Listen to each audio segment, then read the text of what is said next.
We have matters to discuss, von Valancius.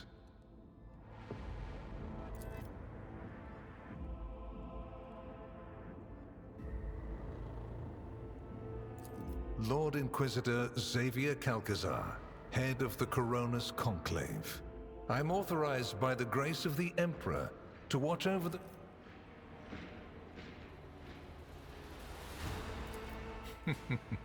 No need to search your memory.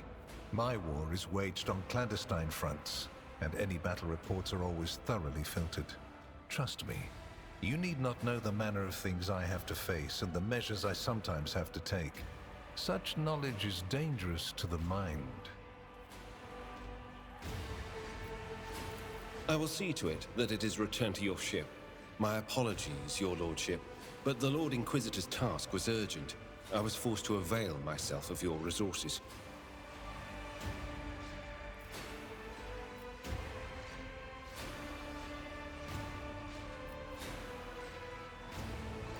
A commendable openness to cooperation.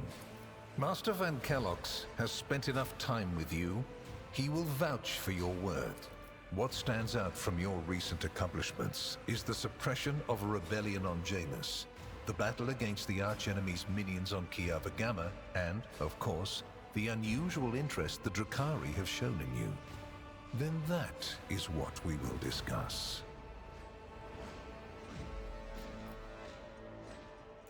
Places touched by chaos must be purged with fire and condemned to oblivion.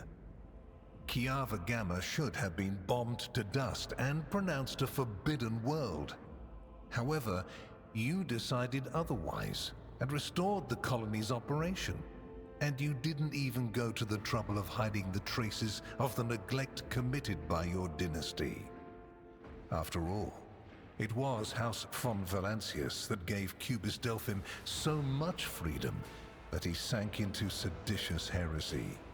What was your rationale?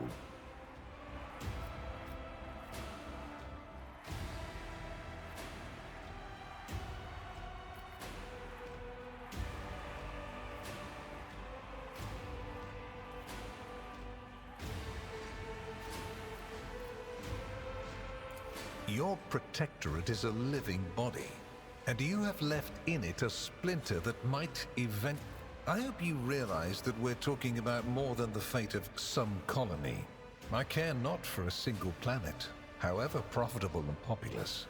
But should corruption raise its head again on Kiava Gamma and try to spread, I will burn it away. Are you surprised?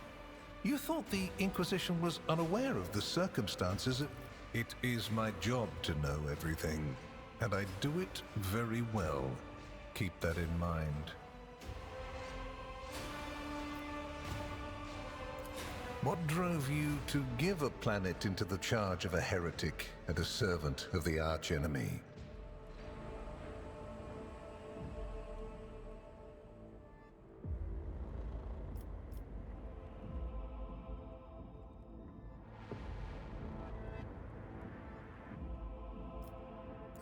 Is that so? Interesting. It's true, for years we've kept a close eye on Vistenza and the little depravities her retinue permits itself. And we're ready to put an end to them the moment they cross the line and become a... I cannot satisfy your curiosity without disclosing information of the utmost secrecy. I will say only this. We had the situation under control. There is a tangled knot of perilous events in progress in the... Because you do not want to know the price of such an error, or what forms it might take. Yes, the enmity between you is a known fact, but there is another way to look at it. On Veabos 6, you met the Archon of a mighty cabal, whose presence there seems strange to begin with, and lived. You subsequently encountered a number of her closest henchmen, yet, again, you survived. Your capital fell victim to a nefarious attack, but even this time, their daggers missed your heart. Such remarkable luck. To be a personal enemy of such an influential Xenos To have been attacked so many times and yet make it out alive. So remarkable that one has to wonder, am I watching a spectacle? Could all these... Be careful with your words, rogue trader. I assure you, if the need arises, I'll require no invitation. And if my arguments sound unconvincing to you, it will not change a thing. All that matters is whether or not they sound convincing to me. Far from it, my dear. The questions are manifold. How did you manage to survive the battle that claimed the life of Theodora, who was so much more experienced and skilled than you? Is it a coincidence that you and you alone then made it out of the trap on Rykad Minoris? How much truth is there in the rumors being spread by the heretic Kunrad? Why did you choose to ignore the warning of a member of the Inquisition that a protracted sojourn near the dying Rykad Minoris could bring corruption down upon your ship? Were you driven by your concern for the people or forbidden interest? Was it virtuous of you to allow the warp-stricken Voidsmen to join your crew? The ones who served on the ship that was turned into a trap for you by Kunrad Voidveer? Isn't it possible?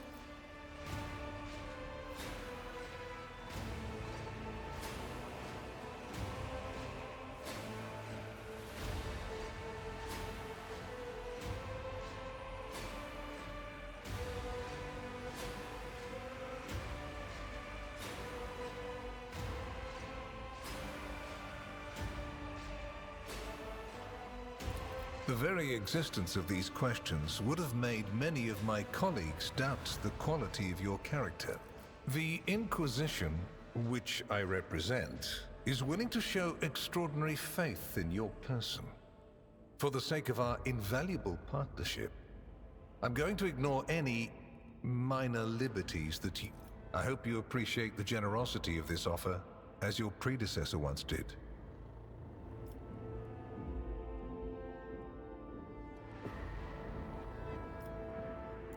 And benefited greatly from it. The world's power is not without limit, and neither is the protection it provides. All those mysterious expeditions, dubious experiments, collections of xenotech oddities are dangerous pastimes. It takes more than the Emperor's permission to pursue them without consequences. One must also make sure I am not displeased by it. Let me demonstrate how it works. In your retinue, there is a psyker who is yet...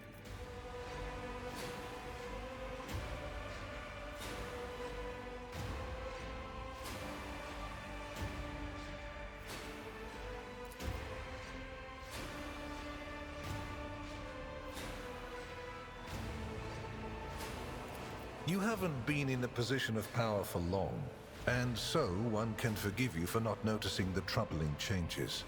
The cult of the Final Dawn is spreading in the Coronus Expanse. Not the first or the last heresy that has afflicted this sector, but one that is surprisingly resilient. Mysterious convoys are sliding by, bound for systems in the heathen stars. Just your humdrum pirate trade, wouldn't you say? Then why are the pirates themselves, the Xenos, who have caused trouble in the sector before, have expanded their activities in the last few decades, and there is a logic and method to their previously chaotic raids. Even 2 packs of space wolves, blessed space marines summoned in my name, did not cool a mighty explorative fleet, which has studied the expanse for hundreds of years, has suddenly stopped responding to communication and sunk into a dispute over a tech heresy that was considered dead a couple of centuries ago. House Chorda has clamped down on insurgents, yet its acts of brutality breed troublemakers just as quickly as they're executed, and this bloody carousel has consumed the attention of the esteemed incendiar. Korligos Winterscale has abruptly lost all interest in his domain, and the third and final rogue trader has unexpectedly perished, stabbed in the back by her own Master of Whispers. The Expanse is swiftly losing its protectors right when communication with the Imperium is being disrupted by the raging warp. Basically, All the Expanse has left is me and you, if you follow my instructions. I make no deals, and Emperor forbid that I give you orders. That would mean infringing on your privileges. I'm merely offering well-meaning recommendations and expecting that when the Expanse finds itself in danger, you will break away from your own affairs to heed. Please accept this gift as a sign of my favor. In an hour of need, give it to any faithful servant of the Emperor, and the Inquisition will come to your aid. The color indicates how close the bearer is to the Lord Inquisitor.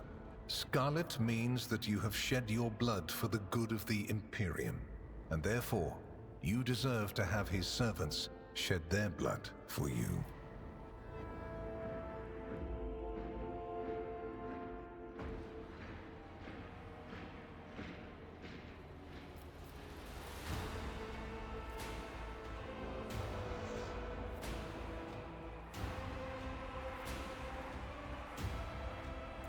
I did not come here to haggle.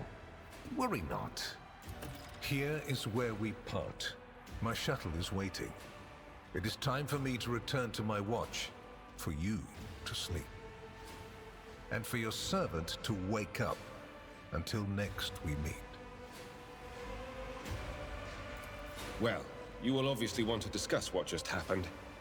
But not now, I presume. Right now, it would be better for you to rest and think on the Lord Inquisitor's words in private. I bid you good night, Ro.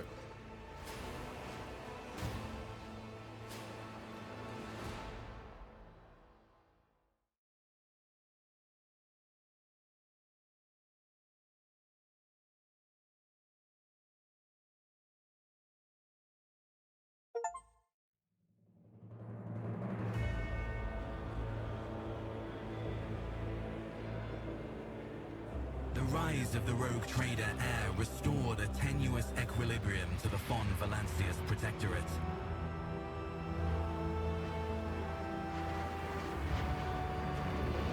For a time, threats subsided, activity returned to trade routes, and reclaimed worlds began to heal.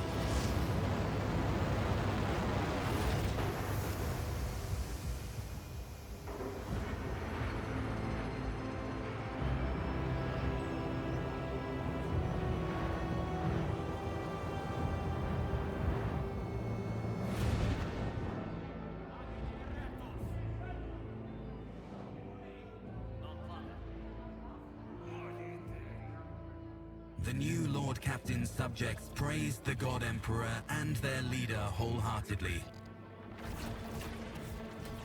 For none knew what fate might await them.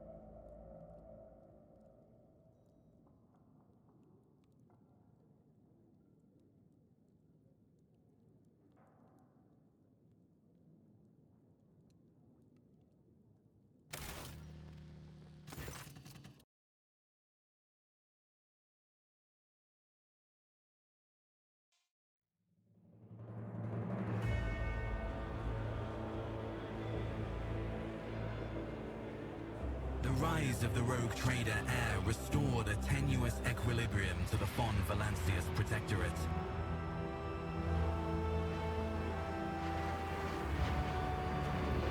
For a time, threats subsided, activity returned to trade routes, and reclaimed worlds began to heal.